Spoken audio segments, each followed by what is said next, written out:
এই সেই ঐতিহাসিক উহুদ পাহাড়, যেখানে মুসলমানদের সাথে নবীজি সাল্লাল্লাহু আলাইহি ওয়াসাল্লামের নেতৃত্বে মুসলমানদের সাথে কাফেরদের যুদ্ধ হয়েছিল। এই সেই পাহাড়, বিশাল পাহাড়। সংক্ষেপে আপনাদেরকে কিছু, এই হচ্ছে উহুদের প্রান্তর, যেখানে যুদ্ধ সংগঠিত হয়েছিল। এই হলো পাহাড়, এই হলো যুদ্ধের স্পট, ময়দান। এখানে যুদ্ধ সংগঠিত হয়েছিল।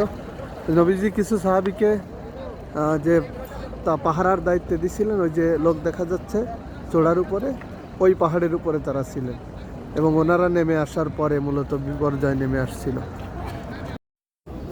সোহাদায়ে উহুদ, উহুদের যুদ্ধে যে 70 ঊর্ধ্ব সাহাবা ইকরাম শহীদ হয়েছিলেন, তাদেরকে এখানে মদফুন করা হয়।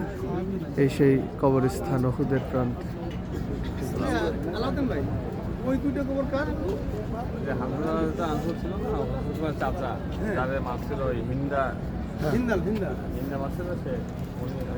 ওই যে দেখা যায় হামজা রাদিয়াল্লাহু তাআলা আনহুর কবর।